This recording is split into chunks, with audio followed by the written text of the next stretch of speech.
Phillip Di Bella here for FlashCast by PDB, and I've had a few people send in some stuff to me about sharing some of the insights and challenges facing the cafe industry across the franchise sector, but also the independent sector, an area that I know a fair bit about, having spent over 25 years in cafes and hospitality. And simply put, let's start with the main problem we have is that people's expectations are a lot higher today of what they've ever been. So what people used to be happy with in a cafe or restaurant experience is no longer. And simply put, we want more for less.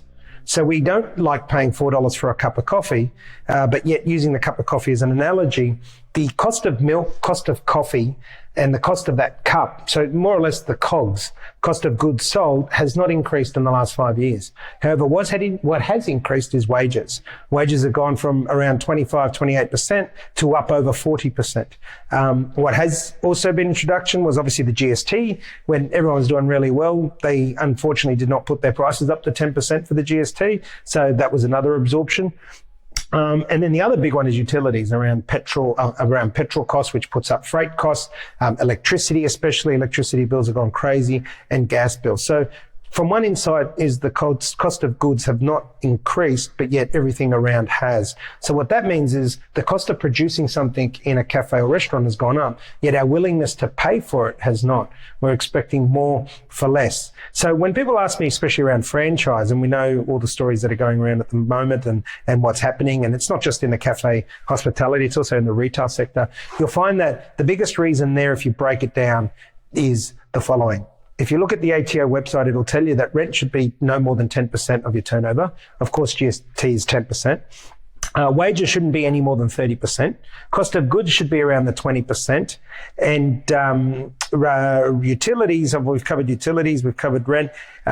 You then are left with, they say around 20, 25%. But if you actually do your maths, the average cafe today, if they're making any money, is making somewhere between 5 and 10% net profit.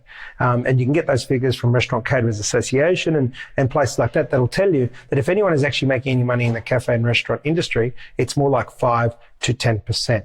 So there's not a lot of money in cafes and restaurants, if any at all, because what simply happened is that people's willingness to pay is not what it used to be. Public holidays are a good one where people say, why, especially over Easter, do cafes and restaurants close?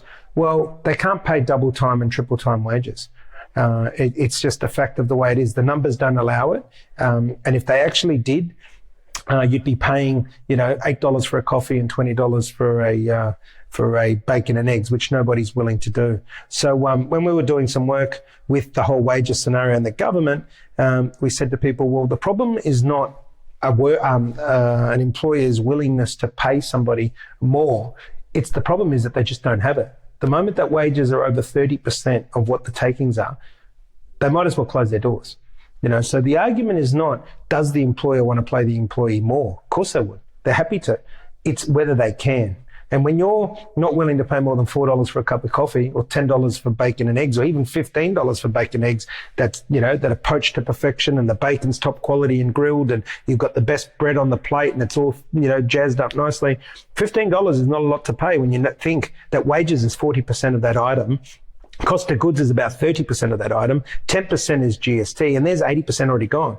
Then 10% is utilities. And then if you're in a franchise business where most franchises are between, 7 and 12%, there is no money left. So that answers the whole question around franchising and licensing. So any of the franchise systems in hospitality, especially, that are charging that 7 to 12%, unless they're really saving the cafes in their system on the cost of goods and on labor, then there is nowhere else that they're going to be able to make money. So that's to share some insights of how it all works in terms of the numbers. But in short, we've also got a thing called dilution. Planning laws, and this is a little bit left of center, but something for me to really share with you guys, is that planning laws haven't changed for years. And when people are putting up buildings, they need to before they actually get their approvals, they need to have X amount of commercial space at the bottom floor. And what's happening is the demand for that commercial space is not there. And when the demand's not there, that means it either sits empty, or the developer then goes and builds a cafe or restaurant and gives it to somebody for nothing. And when they do that, then what you get is dilution. So where you had, say, a street with 2 cafes, you now have a street with 8 cafes. And it doesn't matter how good or bad they are, they will always dilute business away from you. So simply put, the supply is outstripping the demand. And one of the reasons why, or the main reason, is that planning laws haven't changed. So if you look at what goes in the bottom of these buildings now, it's cafes or restaurants because there is no more demand for retail. So some of the solutions that I talk about to council about is how about changing it into more green space, more car park, or allowing people to build nice bottom floor apartments so that you get rid of that commercial supply, which then in turn doesn't put pressure or dilution on the industry. But it's just a few different ways to look at it. So next time you're dining in a cafe or restaurant, really have a think about what you're paying for. Is actually the most expensive item of what you're paying for is service. So I do understand that there's a lot of cafes and restaurants out there that don't provide a great service, but I can tell you that doesn't make a difference because of the laws on how wages and staff work, is that they've still got to pay them top dollar. So someone's got to pay that bill. One of the things I've always advocate is bring back the apprenticeship. Always bring back allow me to pay someone less and train them really well, and then pay my trained staff who perform much more. And of course, the numbers just don't allow people to do that. So unfortunately, that's why at times you get bad service in a cafe and it becomes a revolving door. You don't believe you're getting what you pay for, but yet you need to understand. So obviously in this FlashCast, what I wanted to do was just share some insights and answer those questions that have been coming in about the cafes. Why is it that you get an average experience sometimes but pay a lot? Well, it all is a numbers game. Nobody goes into business to go broke. And I think if we can all be a little bit more understanding as consumers and as customers and understand what goes on the other side of the counter, well, then that will really help the cafe owners. But in saying that, the cafe owners do need to remember that the cycle's got to break somewhere. The revolving door has to stop, and that in my businesses, I've always gone about it delivering the best possible product with the best possible service for the best value price.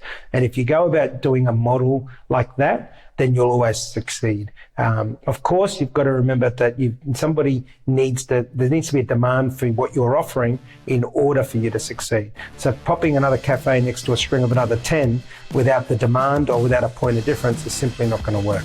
So guys, I hope you got some great information and intel out of that. Until next time, be the best you can be and send me those questions.